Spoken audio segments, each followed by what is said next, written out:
All right, thank you so much for coming. This is a wonderful turnout. You've made the room extremely hot, but we do appreciate you being here. And we're here to talk about, as you probably know, I hope you know, otherwise we'll see people leaving, about the acquisition, the publication, and the promotion of international literature, in particular Italian fiction here in the United States, but in Anglophone markets in general. I'm going to start with a quick round of introductions. To my left is Maria Campbell, who is the president of Maria Campbell Associates, literary and film scouting agency. I think it's fair to say invented scouting.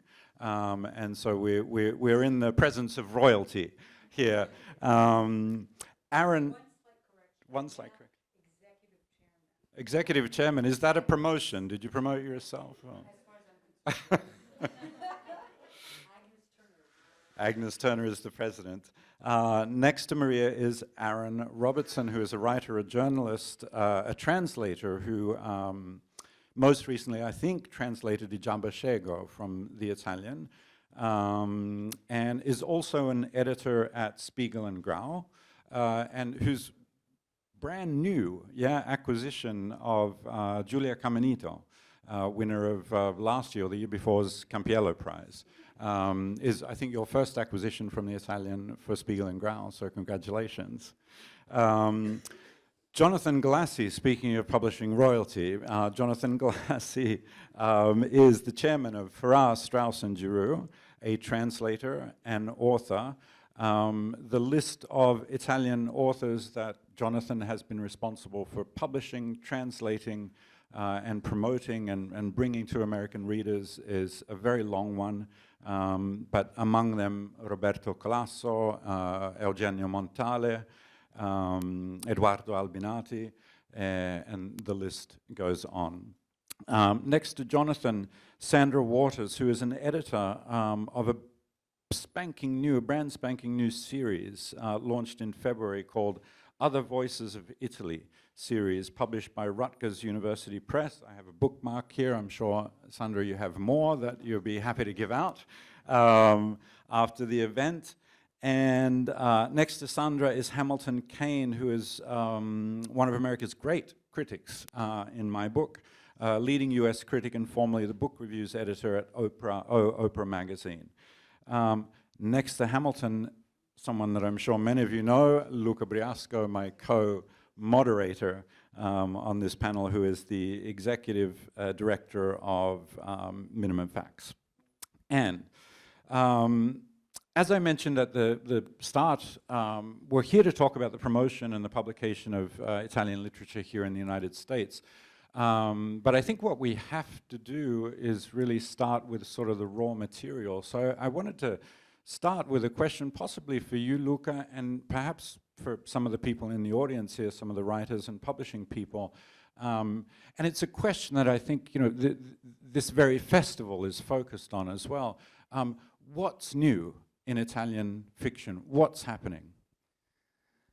So I'm probably not exactly the right person to ask this question, because as you know, Minimum Facts was born essentially to promote US literature, especially new voices in US literature in Italy. But it's also true that Minimum Facts has one of the oldest series and collections that's called Nickel. It's one of the oldest collections of Italian fiction that was for a long time directed by Nicola La Gioia, and now is in the hands of Fabio Stassi. They're both writers, by the way, and secondarily, I would say editors, but first of all, writers. And let's say that the sense of this festival is to give an idea of what's going on, but there are at least 3 people that I could involve, and I could ask something about what's happening. Yesterday, Antonio Franchini talked about this in his contribution to the festival that was essentially about memory and about how important it is to preserve memory when we are overwhelmed by a huge amount of books being published, let's say more or less 80,000 books a year in Italy, and this makes it every day all the more difficult to preserve and to have a sense of what's going on in terms of fiction, because as usual, when you are overwhelmed, it's very difficult to keep a map of what's going on. And another question is really about, and it's a question I would like to ask Antonio and Massimo Turchetta and also Chiara Valerio, because they are all, Chiara is a writer, but is also the responsible for Italian fiction at Marsilio, and Massimo is the head, I say, of RIZZOLI, so one of the most established publishing houses in Italy, and Antonio is in charge of the, actually, I would say of a group, because it's the group Giunti Bompiani now, so they have probably a better idea than me of what's going on, because, you know, minimum facts means 5 titles per year, more or less. That's what we do in terms of Italian fiction, so I would ask them to give a contribution. Anyone willing?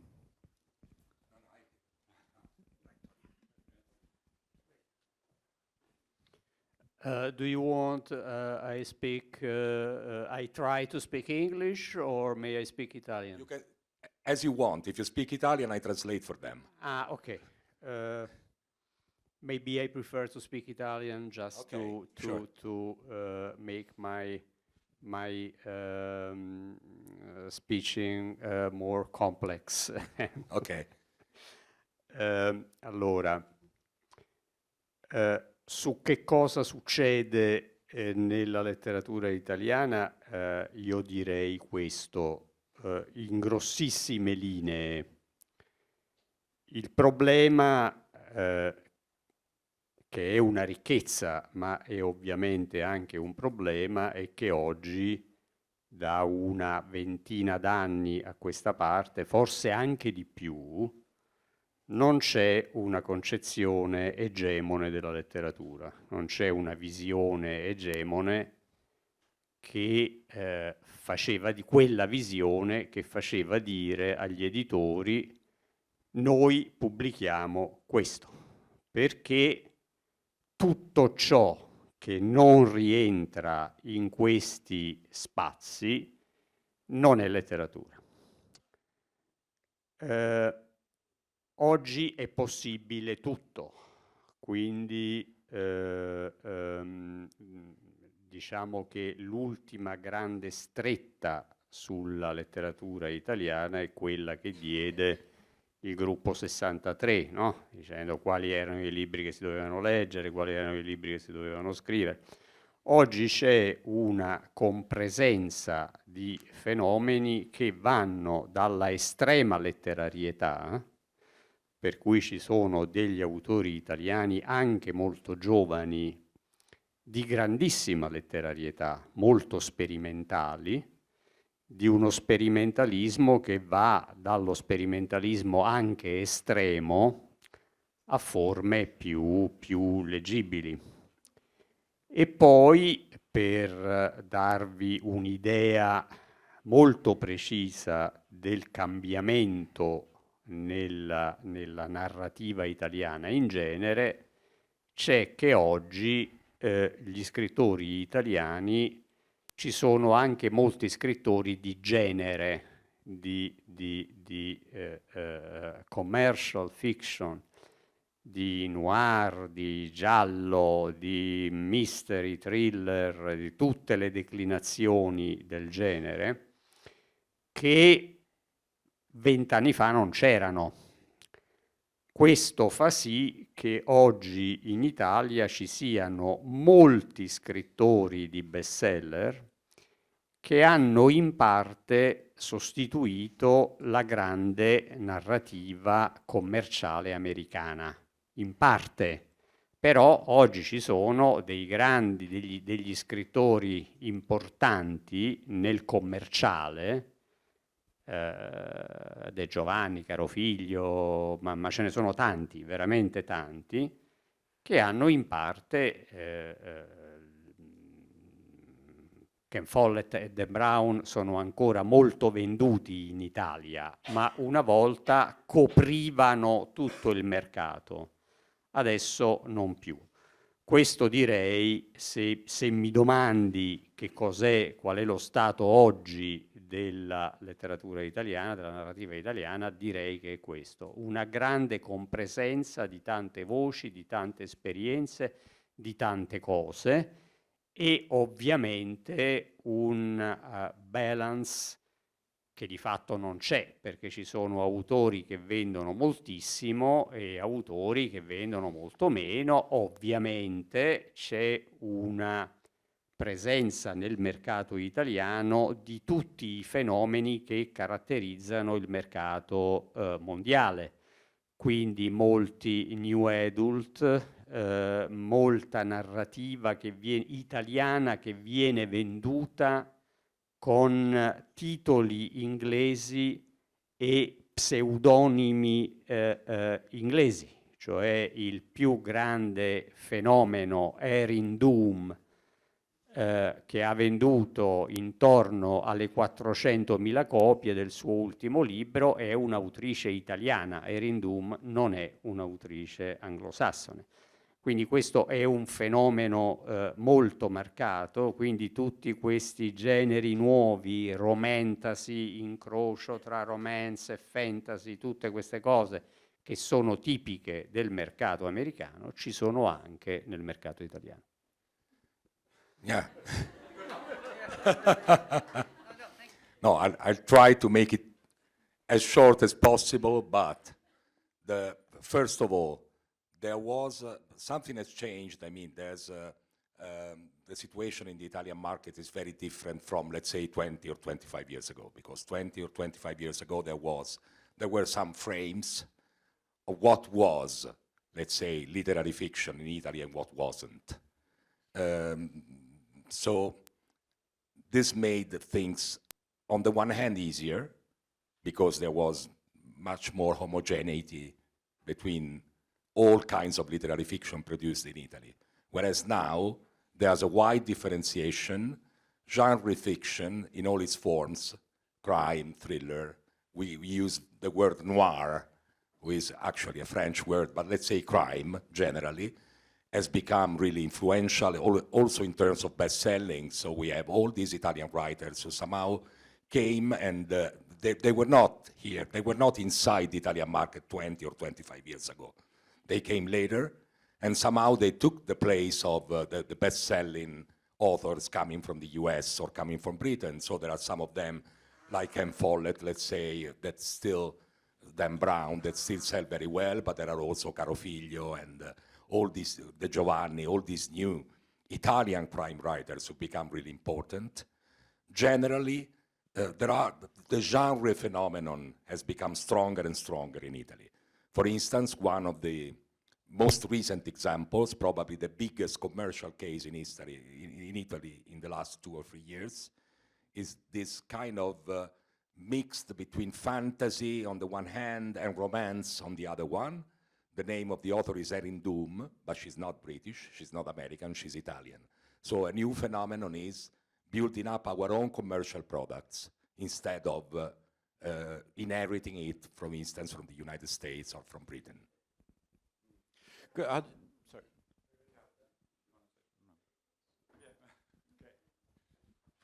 And Chiara and Massimo, too. Massimo, non vuoi parlare prima tu? Beautiful.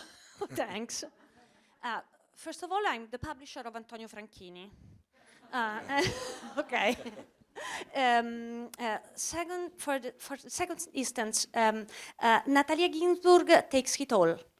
Every Italian writer, male or female, write down in a sort of paratactic way. Subject, verb, and other words, and nothing.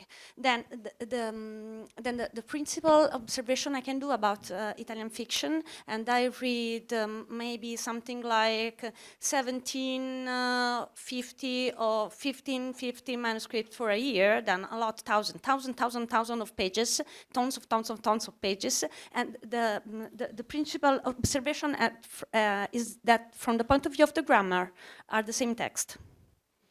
Okay. And this is the point. Then you can find out other kind of writer, other kind of form. You can find out second generation experience. You can find out other, it's a matter of social class experience and the sort of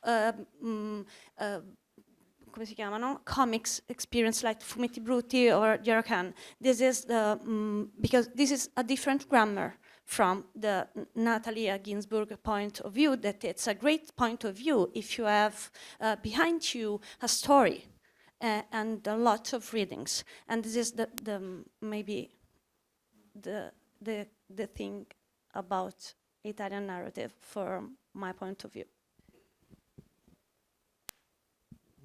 Grazie Chiara.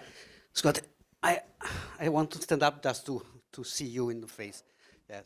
And thank you for the question. I would like to talk about publishing business more than narrative and literature, because Antonio Franchini is a very good friend and is a very good writer. And if you want a tip about translating some author, you can consider Antonio Franchini.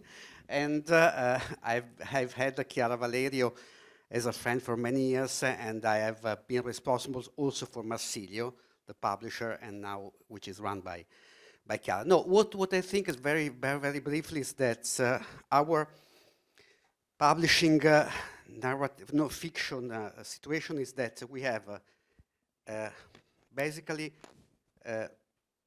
three main families, which is the sort of popular fiction, which is a sort of an attempt to do the popular fiction, the American popular fiction into Italian, which is, of course, very difficult to translate and to be carried abroad. Second one is literature, and literature is important in terms of the current writer, but more than that, there is a treasure which is hidden, which are the last century writers, literary writers, which a huge part of them has not been translated into other languages and in English as well. Third, there is this new situation about the crime fiction, which is, it is true that it has taken the place of entertainment, but at the same time, the people buying it in Italy do not think they are buying a popular entertainment. They think that they are buying real literature, which is not true, but is a sort of, and the big, everything started with Andrea Camilleri and Montalbano, and which was a very good writer and a good friend. But the real thing is that there is a sort of Italian romantic comedy disguised as crime fiction, which has taken the place of the biggest part of the international bestseller. This is more or less the situation. Thank you. Yeah. Can I just one more question before we move on to the main subject of our panel about the situation in Italy, and this is sort of bringing it back to the publishing people on this panel. What, Luca, Antonio, Chiara, Massimo, what is the best window onto what is happening in Italian fiction at the moment, in Italian literature? Is it the prizes? Is it the bestseller list? Is it academia? Is it relationships with publishers? Is it the reputation of a publisher? What gives us, what provides us with the best window onto what's happening in Italy at the moment? That's a very good question. The starting point, I think, is that there's a problem of authority. I mean, in the past, you had newspapers, for instance, and newspapers, especially some historical newspapers in Italy, were provided somehow an idea of what was going on.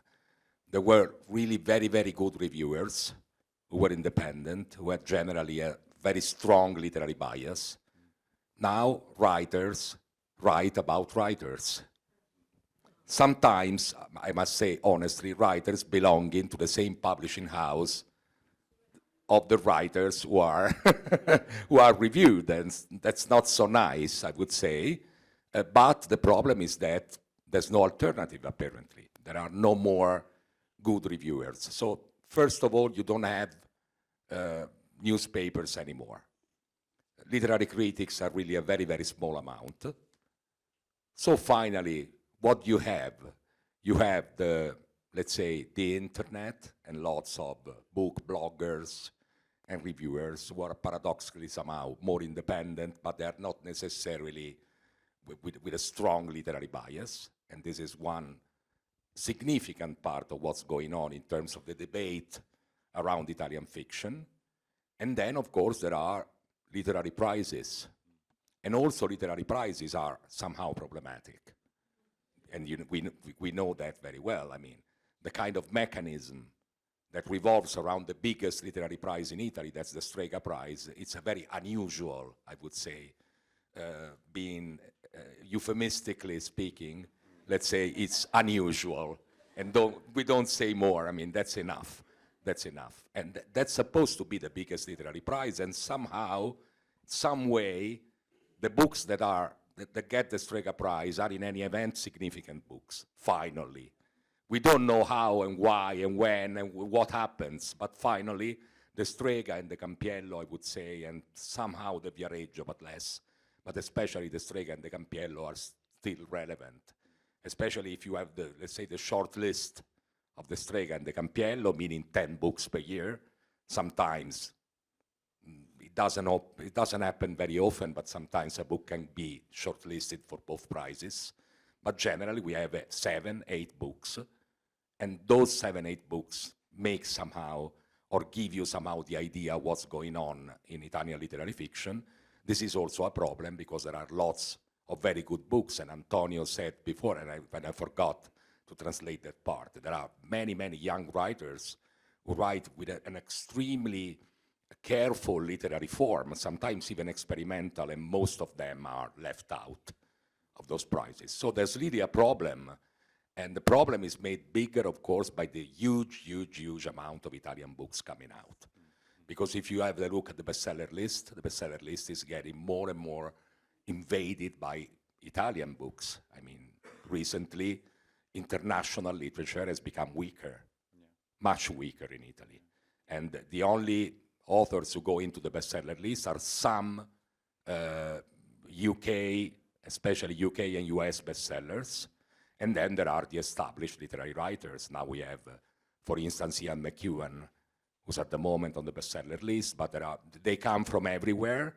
There are French ones like Michel Houellebecq or Emmanuel Carrère or even Annie Ernaux.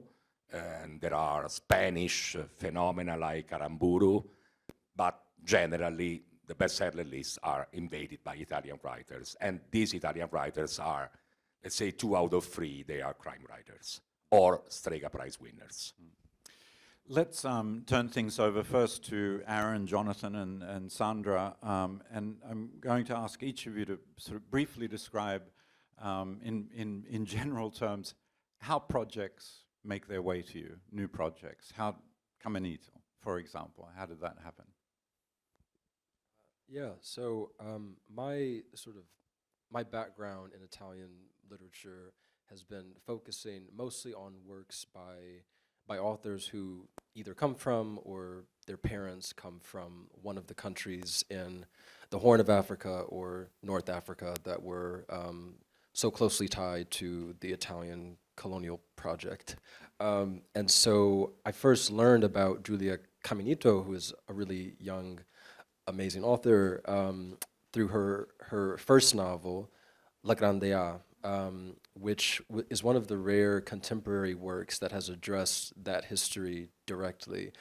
So I learned about her through graduate school, but I would say in general, a lot of the way that I discover or learn about new authors is one, through conversations with other young translators, basically here.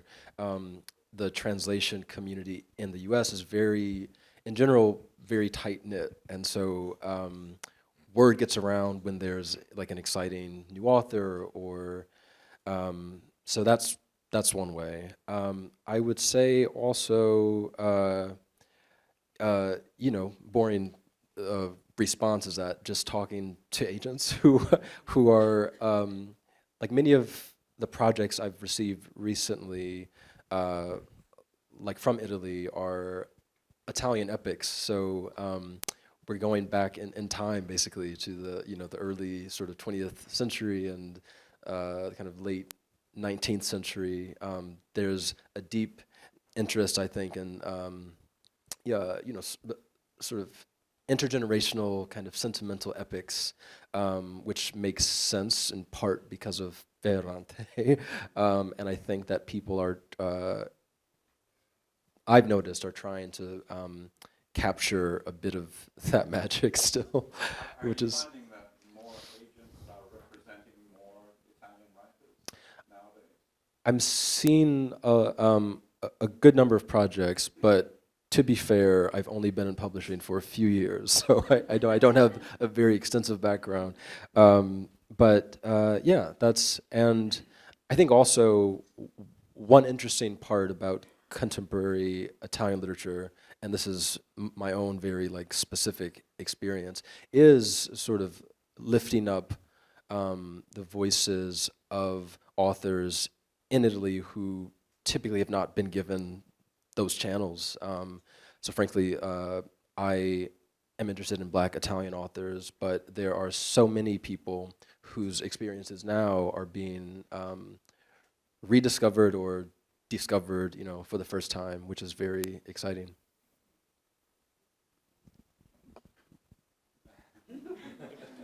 Hello, I'm next. I'll give you a little bit of background about Other Voices of Italy, but first I just want to say I think I might be here for comic relief because I know very little about publishing. So feel free to laugh. So Other Voices of Italy is a new series coming out of Rutgers University Press. I co-edited it with Alessandro Vettori and Eilish Kierans, both based in Rutgers University, where I am too. And our mission is to bring authors, books, texts, stories, subjects that have been marginalized in the past. So we're not necessarily interested in the patriarchy. Yes. And we also want to focus on the role of the translator. We put the names of our translators on the covers of the books. We think that's very important. The way that projects come to us is usually through the translators themselves.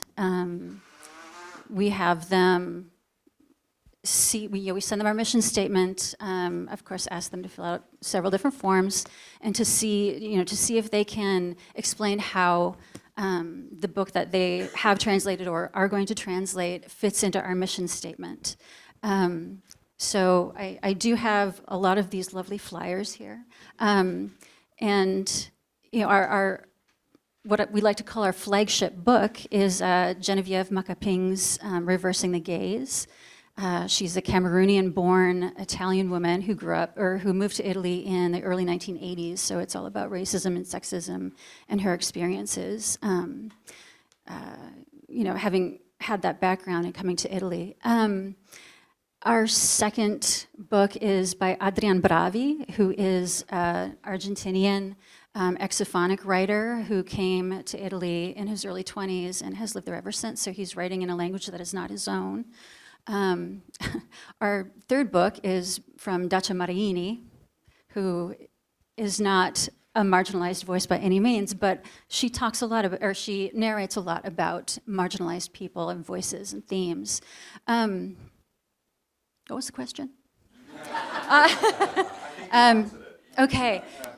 Okay. The translators was the short answer. Yes, the short answer. The translators, and we want. Are there translators out here in the audience? Okay. We want to hear about your projects, so email us ovoy at italian.rutgers.edu. Jonathan? Thank you. I mean, I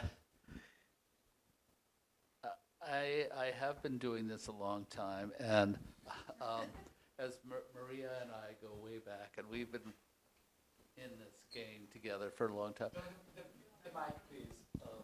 It's on, just... Oh, is that better? Yes, okay. I would say that the market, how would you say, the trade of bestsellers between us and Europe, between us and Italy, is we're trying to sell our bestsellers to Italian publishers. Italians are trying to sell their bestsellers to us. And the fact is, those are not the books we really should be publishing, in my opinion, because they're very specific to their culture. I'm talking about Italian books coming to us. And they I'm sorry, I'm not, is that better? Yes. They're not, they provide certain things to their readers, but those are not the things that we really need from Italian books, I think. Frankly, the two Italian writers today who have had the biggest impact are Michael's Elena Ferrante, which is published in America by an Italian publisher, basically, and Natalia Ginsburg. She's having a huge renaissance. Pardon? Yes, because of Zerilli. Maybe so. But the fact is, you couldn't give her away when she was first published 2 generations ago in America. She's a writer that people are really reading. She tells you a huge amount about Italian culture. Although she's also a writer who's very influenced by English too, like all that group were. But in any case, these are the kind of writers you really want to publish, not the ones who are today's bestseller. So when you're looking for Italian books, it seems to me you have to look beyond the mercato of the moment and think about what is going to really speak to your culture in a way that has a chance to really have an impact. Can I ask Jonathan just a follow-up question? I need the microphone, sorry. Over the course of your career, what has been most impactful in sort of finding those books? Has it been the agents? Has it been relationships with publishers? Has it? I think it's a little bit of everything, and then you have to go to your own sense of what impacts you. You know, it's it's personal taste, which I think is really the most important thing in publishing still.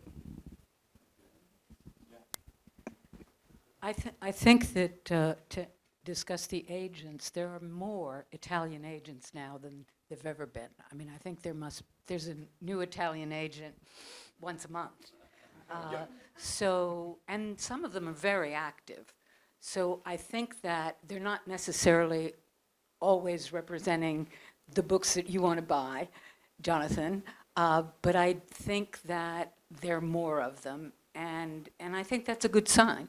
I also think that the rights departments in the Italian publishing houses have become more professional and are selling with more attention and care.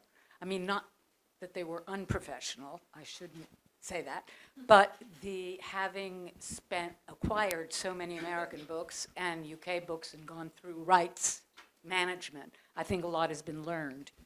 And I think that to also go back to what's actually the Italian market is looking like now, the Italians are translating a lot of Japanese, which I think is quite a curious and sort of, I mean, I would say that the Italians are translating more Japanese at this point than practically anyone else outside of Asia. and manga. I got to stop you there, Maria, because I mean, you of all of us have a vision of how that might have come about. I think you're more than anyone else in this room. I would think. Why do you think that is happening? It's the copycat situation. Yeah. One publisher, and I'm trying to remember who it was. I think it was Nave di Teseo, if I'm not mistaken. Did a Japanese book in translation that went. The first one has been at the Canadian Fiction, Banana Yoshimoto. Yeah, but that, now this is more recent. Banana Yashimoto has always been published. No, but now, if you look, I mean, the Japanese novels are being sold with 3 pages. Oh, sorry, can you hear me now? Okay, the Japanese novels are being translated with 3 pages in translation. And the other thing, I mean, that I've noticed is the manga is just dominating the bestseller list as well. Those are, and they're, I guess, interconnected. I never thought of that, but they could be. Sorry. What about those, just one more follow-up question, those Italian agents, this sort of flourishing of Italian agents and a more professional rights department at Italian publishers, how are they working with American agents or scouts or publishers? What's the mechanism, I guess we're talking about effective mechanisms. Are they going direct? Are they working with co-agents? How is that happening? They're doing some of everything. Yeah. As a scouting office, I would say that we get most of the submissions of all the Italian agents. So we see a lot of Italian books. And we read a lot of Italian books. And I think that the agents are reaching out to scouts. I also think that some of them have co-agents. And again, there are more European co-agents now. I also think that the need to have sample translations is one that is much more recognized. And I think that the rights departments and some of the agents that can afford it are getting sample translations, which help very much for an editor to bring a sample translation to an editorial meeting. With nonfiction, especially, you really get the thesis of the book. And, well, COVID has hampered a lot of the travel, but there was a lot of back and forth between Italy and the United States, and editors coming to town and talking about their authors. So there's been a lot of communication. I'm really, and Hamilton, I'm heading over to you now because I'm really interested in this question of connections and relationship building, and as many of us on this panel will know, there are many programs that bring editors to foreign markets or bring foreign editors to New York, or events like this where the publishing industry in Italy is represented. I'm wondering if there is anything similar that provides a vehicle for you as a critic to connect with your international counterparts and colleagues. Well, I was fortunate enough in the 90s to work in trade publishing at Simon & Schuster predominantly. Some of my books, Maria, you may have sold them to or sent them to your clients, I'm not sure, but they did pretty well in the foreign markets, particularly the European markets. You know, I'm of the panel up here, I'm kind of the cub reporter. My overlap with Italian literature and translation is very, very thin. I've actually done a lot more with Latin American literature and translation when I've pitched for reviews to my outlets. And there's some really exciting stuff that's happened in the last 10, 15 years. But yeah, I do think, just kind of my opinion and a general observation, that the market in the US for Italian literature and other literatures in translation is as good as it's been since I've been around for a little over 30 years. You it used to be, as Jonathan was saying, you know, you would get a great writer and they would, you know, 15, 20 years ago, there was absolutely no way. And I remember having a conversation, I was interviewing the great translator Edith Grossman once, and we were talking about the Bolaño effect and how, and you would know about this, Jonathan, how that really sort of changed the way we thought about literature and translation in the trade market, particularly with the big five houses. There were always, you know, FSG always was, you know, had such an extraordinary presence, and other big houses did as well. But in addition to the more independent presses and the university presses, which were always carrying the baton for us. So for me personally, it's, you know, it's always a bit of a trick, just finding the right, you know, knowing the right taste, the right sensibility. As you know, Michael, I reviewed Mieko Kawakami's novel that came out during the pandemic, I guess it was last year actually, in translation for the Washington Post. And so, you know, just kind of knowing that my editor there was a Kawakami fan really kind of, you know, greased the skids. So it's all that sort of personal relationship thing, stuff does kick in. Doing a little bit of research when you're working with a new editor or new regimes come and regimes go within publishing houses. New editors come aboard with an eye and a taste and a sensibility, as Jonathan said, that may stand out and may be different. You know, just kind of keeping on my toes and hustling. The relationships you're talking about are relationships here and understanding people's sensibilities and, Right. and knowing who's open to certain kinds of books, which is, you know, very much a big part of your art. What about those relationships with critics abroad? Is there anyone? Because I always feel whenever I pitch you a book, it's always the best thing since sliced bread. Right. And right. I wonder And it always is. And thank you. I wonder if, you know, you have the ability or the means to pick up the phone and say, listen, that fucking Michael Reynolds is back again, and he's talking about his book. Is it true that this is the greatest thing in Japan this year, or in Italy this year, or in France For this year? me, I think in the Anglophone countries, that's really easy to do. Yeah. Like, for instance, I was emailing this morning with a British writer's got a fantastic, very short, very bizarre and dark and wonderful novel coming from Grey Wolf. Max Porter is his name. And so we can kind of, you know, that makes it easy. Going through a translator makes it a little tricky, but I try to kind of keep an eye online for what seems to be popping, what I think is going to be coming out in the U.S. market. You know, I just try to kind of keep my list up to date, my radar good. What I'm really advocating for is like a critics fellowship. I know. here. Just That's I what don't. I would really. I think that would be great. We're too busy. Like we have sharp elbows. We're trying to get this cover the same books.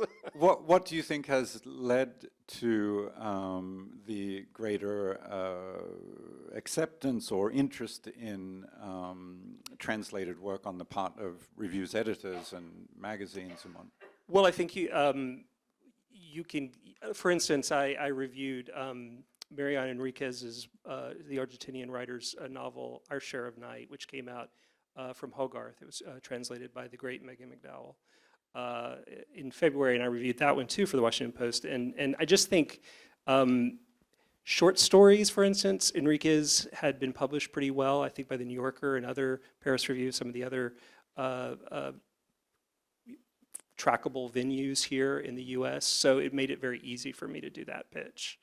I don't know, I can't point to any specific thing other than I think younger readers started to embrace translation more. I think readerships have grown increasingly more diverse in the U.S. That's a great thing. It's not, I had this very funny moment not too long ago where I was going through a box and found a New York Times book review from 1998, which I must have saved because one of my books was featured, and I was kind of cringing. I was like, oh my God, is it going to be all, you know, white guys, dead white guys? And in fact, actually, it was a pretty nice blend, but I will say the reviewers themselves were overwhelmingly white and male, and that there's been a real shift there. So I think as we have grown more diverse as an ecosystem, a publishing ecosystem, as a reading ecosystem in the U.S., it's made it much easier to to at least go out there with a great translation and give it a try. Hope that makes sense. That's heartening to hear. Yeah, thank you. I wonder if, Maria, I could just go back to you for a second and, you know, talk a little bit about buzz. Yeah, how does buzz happen? Can it be piloted? Can it be created, or must it come from the book itself, or successful? Is it part of the successful publishing strategy or rights selling strategy? How does it happen? It's a good question, and it's one of those why is the sky blue questions. But, well, if you take Elena Ferrante, the success of Elena Ferrante, I dare say, and you can correct me because I very well could be wrong, the US was the last country. It had been a bestseller all over Europe, all over the world, and then finally in the US. So I think that this country, and I agree with Hamilton, that it is a very different country in the last 4 or 5 years, definitely. But with the Elena Ferrante, this was the toughest place to actually sell translations. I mean, there was just no way. I mean, you think back, and what happens is that a big bestseller, whether it's the Girl with the Dragon Tattoo, whether it's Elena Ferrante, brings a whole swath of other books in that language. And I think that what happened with Elena Ferrante is, in fact, a greater interest in female Italian writers. And I think that there's also been a going back. I mean, Mondadori published when I think I was there, a baby, of course, Alba de Cespedes, who is now sold all over the world. So I think that, and there's of course Dacia Marini. I mean, there's interest in older books by female writers and also younger female writers. So I think that is one of the many gifts that the Elena Ferrante has given us, because it spoke to women everywhere in a very personal way. Her early books, though, didn't have much impact here. They were published, L'amore molesto and Giorni della Bambina. who were they published by? You published them? Okay. But they didn't have the same. No, But I- no, not at but all. I remember mean, the that- first 3 books had fairly modest sales. They were cult favorites. Yeah. But they Better. they probably didn't sell that much. But I remember that when I came here, I was working at Einaudi, so there was more money, and I could come here twice a year.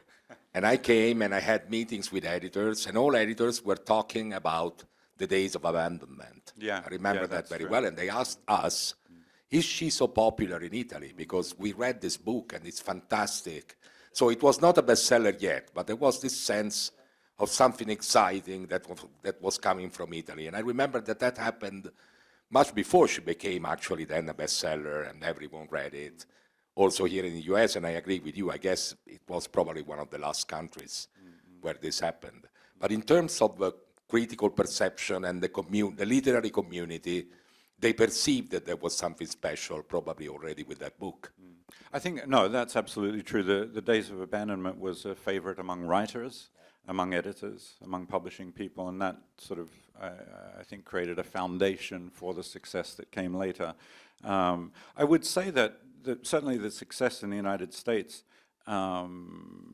aided even bigger sales elsewhere. Yeah, I'm not sure that elsewhere the rights had been sold, but she hadn't become a legitimate bestseller, not even really in Italy, until things sort of started to take off here. And you know, those two markets and other markets sort of jockeyed each other up. Yeah, I think. I had a question for Maria. Don't you think there are those books that kind of come through breakthrough and change the way we think about whether it's a writer in translation or a short subject in book form, like a longitude, or a memoir by a former Stuyvesant English teacher about his childhood in Ireland. I mean, there are these books that kind of break through, or I'm also thinking of The God of Small Things. They become kind of much, much larger.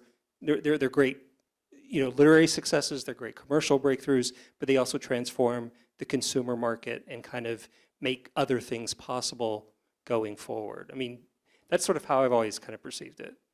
Well, there are books that, I mean, this sounds very facile, but their humanity speaks to everyone, no matter what country, no matter, what gender, what race, they just speaks to everyone. And there are very, very few of those, but they rise way beyond their own language and their own culture. And they're exceptional. And there's also, publishers can't figure out what those books are. It's one of the great, you hope, but you can't figure out. I think that there is an international echo chamber for books and their success. I think that the publishers especially are aware if a book has been a bestseller in multiple countries and will take a chance on that book if a French, a German, a Dutch publisher have all bought it, and often they will know some of the editors who've bought it. That will help a yes. Yes, and then that helps the paperback edition. Always has how many countries. And I also think that some of the streaming has helped. I think that all of the streamers now are focusing more and more on original content that is done, which is what books are called by streamers, that is done locally and then globally. They want to be locally global. And I think that that is also something that developed with taste and sophistication can be another avenue for books to come forward. You hinted at this, Hamilton, but I think it's another topic that we can fruitfully discuss a little bit. That's the sort of the promotion of the book. Once it's been acquired, once it's been translated, once it's heading towards publication, what kind of decisions do we make about how to promote and how to sell that book? And specifically, maybe we can start this part of the conversation by considering how important are things that have happened for that book in its native market in the promotion of the book here, whether it be prizes or sales or whatever. Sure. So I will speak to this more as a translator because I just got the first translation. So we will see how that process is. But I know that a lot, when it comes to work in translation, I can't overstate the importance of the advocacy of the translator of the project. It actually, it tends, the translator tends to be very well versed in the body of work of the author that they are translating. They might know a lot about their historical context, and so they become the real champions of their work. And it's a lot of pitching to translation-friendly publications. Sometimes it's seen if there are festival opportunities and openings. In some cases, it's seen if the author in translation can go on a university tour, for example. Can they speak to audiences in higher, education spaces or sort of Italian cultural institutes? So that's what I've noted so far, and I do think that in recent years there has been more attention, more sort of prestige for translations because of the new award that is offered through the National Book Critics Circle. Of course, there's now a National Book Award for translated, literature. So all of these things are sort of, increasing the profile of works in translation, which is helpful. I think since 2020 especially, you've seen a lot of advocacy within the translation community for greater visibility, for arguing for translation as a craft worth taking seriously. And so I'm in the strange position where I am now going to be working on a translation from a publisher's viewpoint.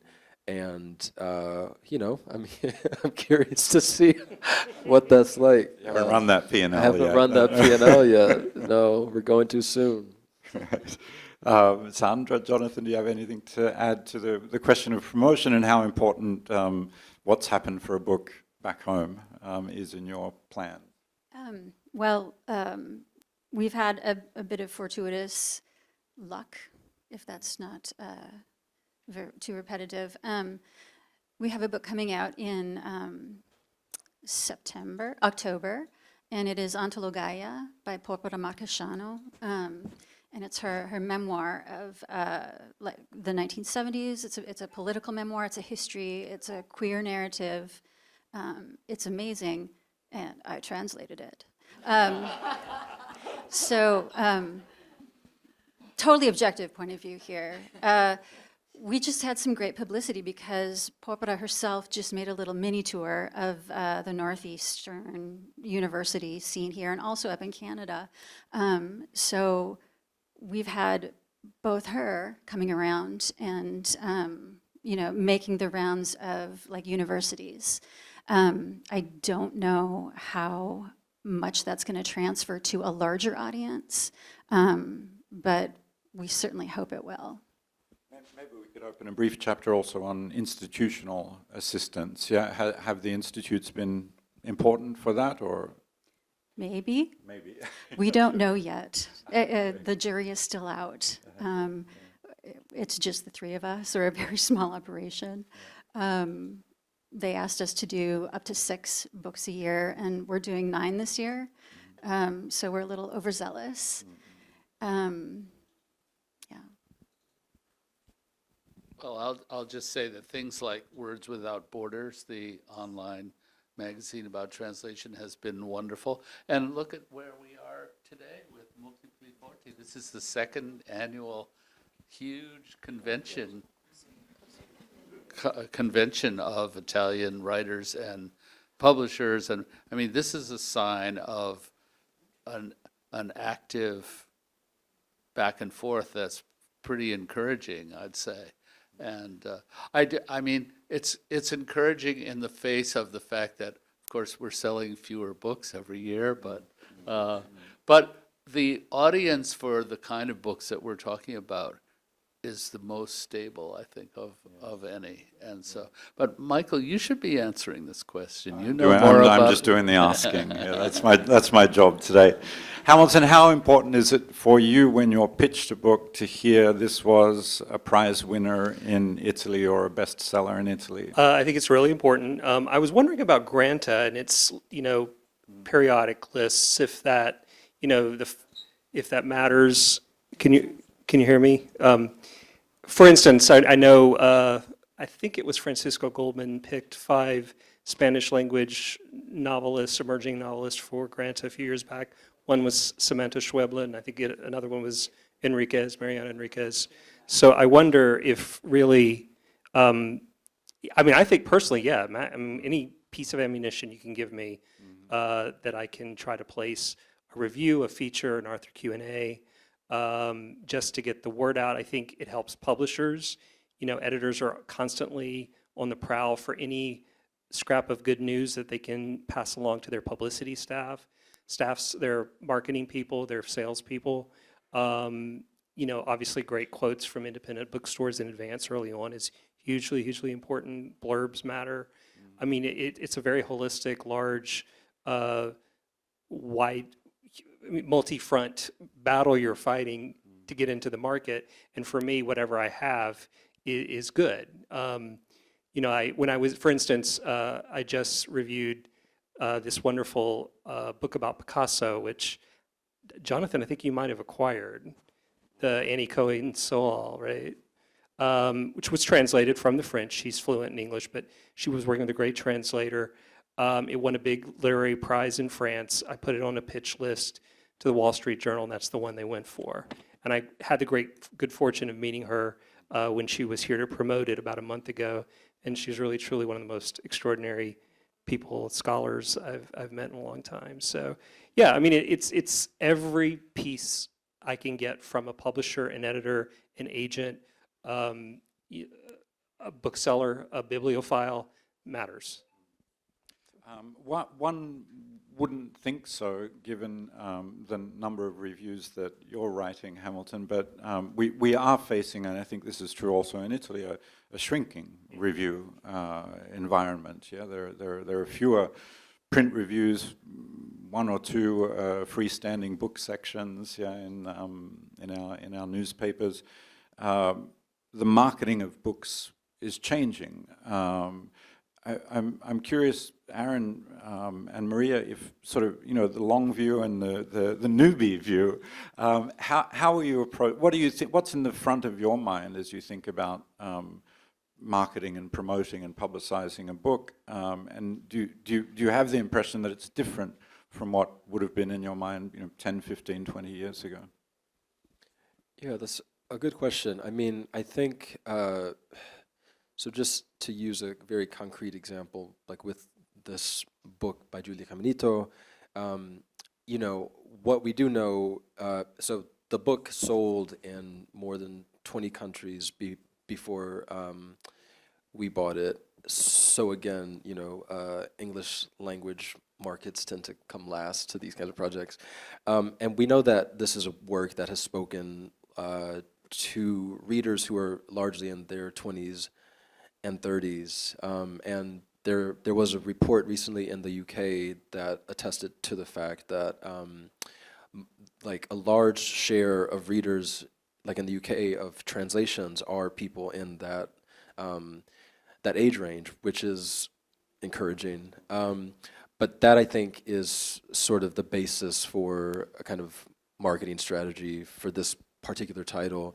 And you know, it's, I mean, I'm not on TikTok, but I do know that it's like, it has, I mean, it's not something to, you know, it's something to take seriously as a force in publishing, especially with people who are in that age range, you know. And so I think by cooperating with, you know, by working with the marketing and publicity team at Spiegel and Grau, I probably will be learning a lot more about book talk. And you know, correct me if I'm wrong, but I think, you know, Spiegel and Grau as one of an unusual new publisher in many respects, yeah, because they're founded by two veterans of the publishing world, well capitalized, which I think is important. It's not your typical feisty startup indie press. There are great resources there and great books, and the goal is also maybe different. Yeah, what you're aiming for is perhaps different from a lot of other smaller independent presses.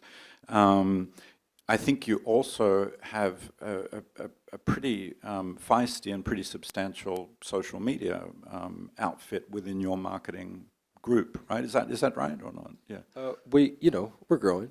You're growing. Yeah. Okay. Yeah. Yeah. So I would say, you know. And this is I mean, it's not a very romantic answer, but the importance of, we have a really good sales team, and we have, we have very strong relationships with booksellers, and especially with work in translation. The important, I mean, independent bookstores are like they are the people, they are the institutions that will be communicating the really personal connection, like with these books that may otherwise be easy to overlook, you know. And so it's really important to host, you know, bookseller dinners and lunches, and that's kind of the feet on the ground part of the approach. But Maria, sort of the same question. I mean, are you seeing big changes in the marketing and the promoting of books, in particular in the marketing and promoting of books in translation, books translated from the Italian? Well, I think I agree with Aaron that what is being done to promote books in general in the United States needs to also be done for books in translation. I think that social media is where a lot of people live.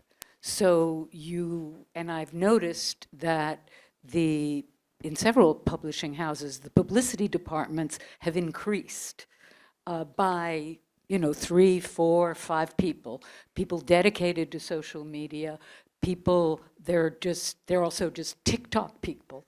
I mean, as a company, we actually do a weekly TikTok list from Book Talk that charts, which, some of the books are ridiculous, but some of them are not.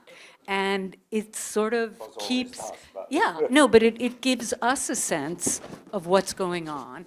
And we don't pay anyone to just be on TikTok all day, but there are people who are paid to be on TikTok all day. And I also think that what Aaron was saying is something that is happening here, and I think is happening in Italy too, which is that having said that the 20s and 30s generation are living in social media, I think there's a counter movement, which is they're buying hardcover books. And they're buying them in independent bookstores, because the independent bookstores in the United States did very well during COVID. And that is an important fact. And I also think that we have to sort of give a little nod to James Daunt, who has also changed the profile of Barnes & Noble, making the stores more local and focusing more on certain themes, so that you're not just lost, having educated salespeople. So I think we're talking about back to the future. In other words, it's hand selling. It's people, and it's the word of mouth that does it. It's the word of mouth, and it could be the word of Zoom sometimes. It could be, but that's what you do, you get. And I'm so happy about translators. I'm so happy to have met you, and knowing your age and your devotion, and also seeing so many young people in the audience. I mean, it's fantastic. It really, really, I think, is, for me, one of the most encouraging things about being here. Anyway, sorry. If I can add something as a translator now, and not as a publisher or whatever, the TikTok phenomenon also in Italy is a craze at the moment, and you do not have to consider the TikTok phenomenon only as a phenomenon whose range includes only, let's say, fantasy or romantic fiction. Because in Italy, one book that I translated, that's A Little Life by Ania Yanaghiara, she sold, at the moment, almost 300,000 copies in Italy.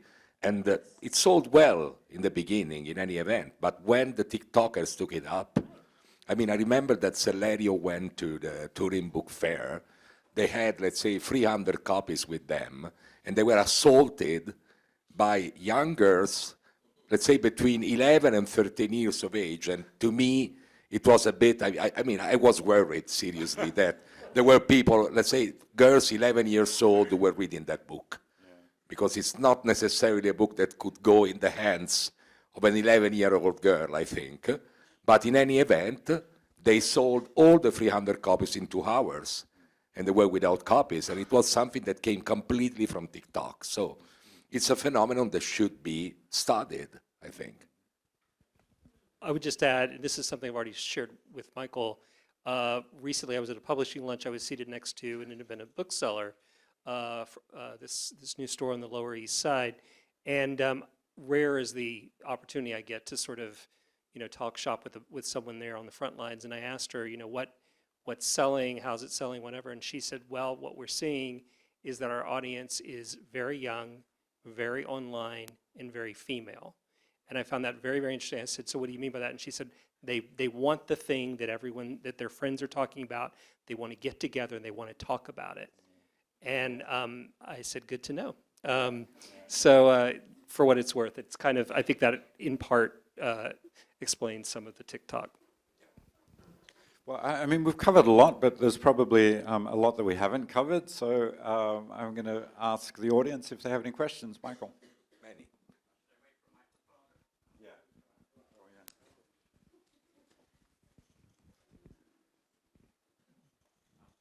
Speaking as a translator who is no longer young,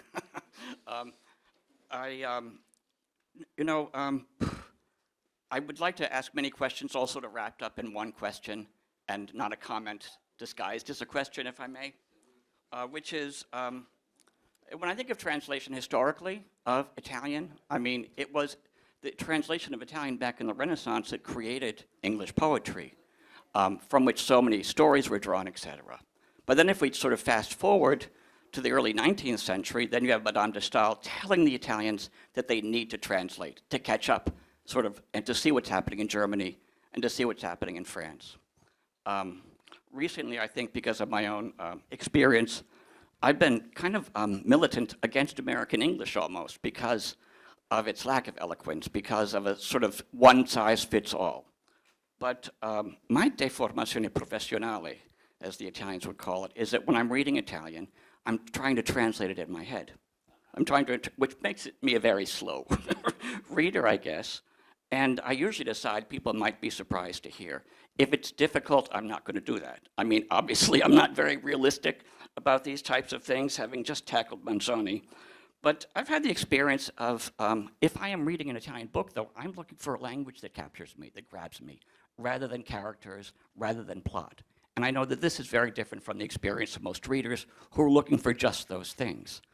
But sometimes if I'm translating a contemporary author, now more and more the model comes from America. I'm thinking of the Murakami effect, if we can call it that. And a writer that might be very experimental with his or her use of Italian, by following maybe, by copying maybe, an American writer, when I put that into English, there's nothing, the very special thing about it in Italian is lost.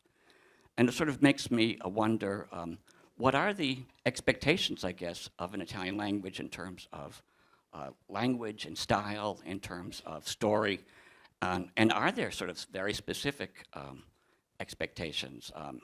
I see, in terms of what Italian literature at its best has to offer America, really is sort of a way out of this cage of American prose that I think that we're sometimes in. Is that for me? Okay. Well, you know, it's interesting because I was personally most immersed in contemporary Italian fiction when I was in graduate school, so it's been some time. But I think just on a personal level, I'm often looking to connect, like when I'm reading work from abroad, I am so fascinated by the kind of histories that tie different places together, you know, and so my way into Italian literature specifically was just learning about sort of the roots of fascism, you know, what that looked like on the ground, like what were the historical experiences of subaltern voices. And that was a way to kind of connect with a much larger and really, you know, vibrant body of literature that's not all about fascism, but that was a way into it for me. But I'm curious what other people. I think, Michael, you're absolutely right, and I think translation often does that. Yeah, and I think actually in Italy there's a great example. The Minimum Fax's publication of Carver's complete works 30 years ago was Riccardo Duranti, right? Was Riccardo. You know, this, from my perspective, it may have been skewed because I was in Rome, but from my perspective, that had a huge impact on an entire generation of writers, of young writers in Italy.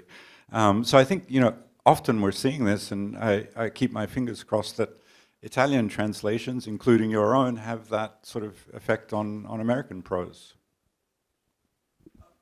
You asked the question you asked a question about what creates a buzz.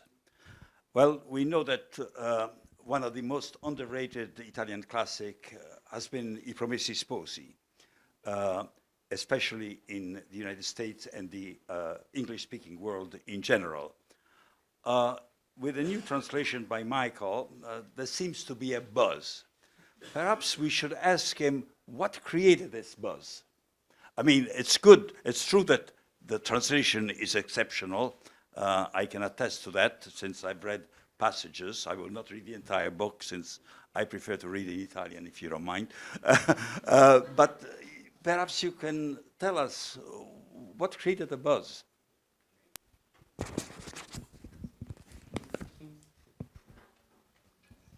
I mean, I think that the first step was really those reviews that came out were amazing. You know, I mean, I did have specific objectives. You know, when I did this, I just thought that it belonged on the bookshelf next to Tolstoy. And I thought that it belonged in a modern American English. And I thought that it had been a book that was sort of buried under an approach to translation that I don't share. You know, all I felt in the earlier translations was this tension. Like they were really trying to capture every twist of phrase, and all I felt was a tension. So I think, again, great attention to style, I think it was there in the book. In terms of the work that I've done, you were talking about how translators are promoting things. I've been very involved with the promotion, but it is exhausting. I mean, you know, it's, you know, the cultural institutes supported me. I've been to universities, to bookstores, the works, but it's a lot of work. You don't make any money while you're doing this, you know, so it really is almost a privilege. You know, I'm retired now, so I can sort of do it. But I think meeting with people helps a lot. I think that universities, I've been, you know, students are very interested in it, but I really think it was the reviews. I think certainly it is the work of anything that I've done that I was happiest with. Usually, you know, Bill Weaver used to say, after your translation has been published, never look at it, because you're just going to keep revising it. And I have to say, though, I look at this and I wouldn't change a word. And it's not to be arrogant, but I did what I set out to do, you know? And then I think after that, yeah, there's been a lot of running around, but I think more than there were the reviews that created initial buzz, but I think that is something that is going on and on and seems to be building, you know. So. It's, well, I mean, great book, wonderful, fresh translation. It's a great package as well. It's a beautiful package, I think, and great reviews. It sounds easy. Yeah? Piece of cake. Let's go do it. Any other questions?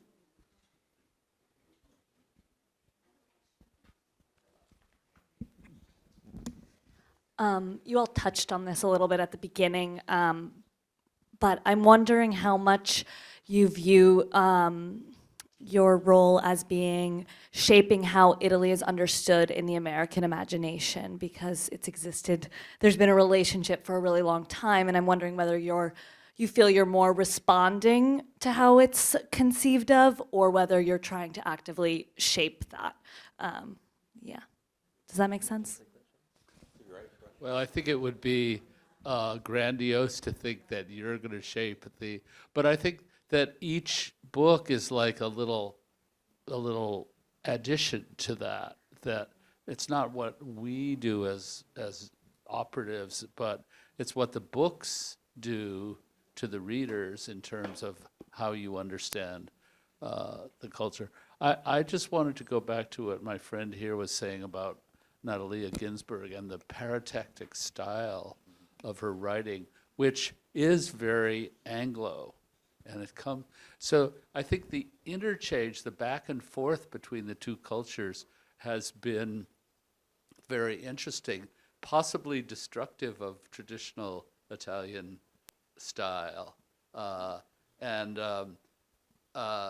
but there's so many writers who are different, every writer has a style, and sometimes they're influenced by that kind of need or desire to be in the conversation. But the more often there are other writers who are like, take someone like Anna Maria Ortese. She's a great Italian writer who has not had an impact here. And part of the reason is that her very idiosyncratic style.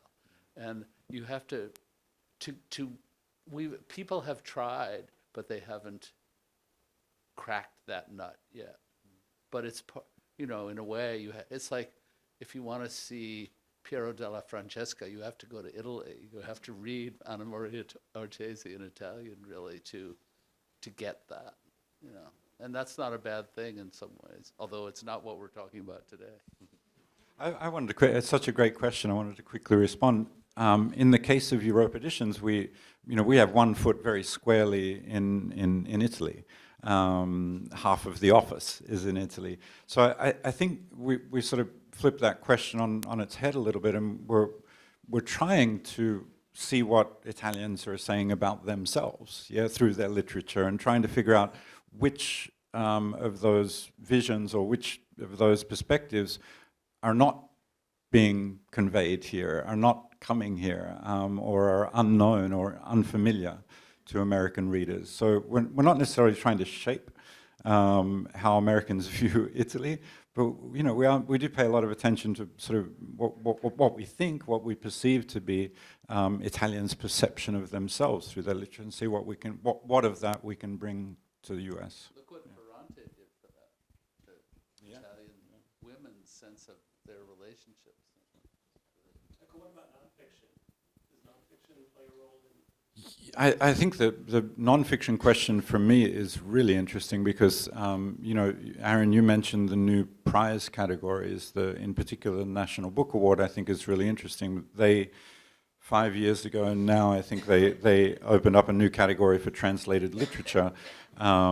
Each year there are 5, 6, 7 finalists. I can't remember quite how many, but that adds up to, math we established is not my strong suit, 25, 30 finalists since the prize was established. And I believe there's only been 2 works of nonfiction that have appeared as a finalist there. To me, it seems to indicate, yes, we've made great progress in terms of work in translation in this country. Readers here and reviewers and publishers accept that Italian writers can tell a good story, but when it comes to fact, we've got our own people on the facts. We don't need facts from abroad. And so that seems to me to be one of the sort of new areas that I think we need to explore more in American publishing. We need to pay closer attention to that.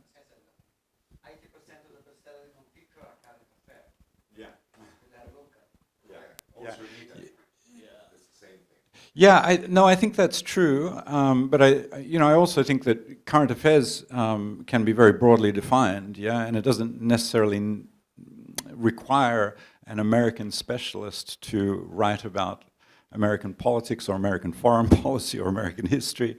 And I also think that, as in the question of narrative prose, there's a great deal to be learned about how we write nonfiction and how we think about our current affairs here from foreign perspectives, from getting a perspective on what's happening there in order to more clearly see what's happening here. What I would add, just in terms of the kinds of submissions I've seen over the past few years, I've gotten a lot of fiction from other languages. Not much nonfiction, but most of the nonfiction now is about the relationship between Ukraine and Russia. That's what I've seen personally. And so I think that when, this might be too general, but recently, when work that's being translated that is nonfiction attracts attention, it's usually addressing some kind of issue of great global urgency. But does that sound right, Maria? I'm curious. I just wanted to add that I think the American talent for narrative nonfiction is definitely being noticed in Italy.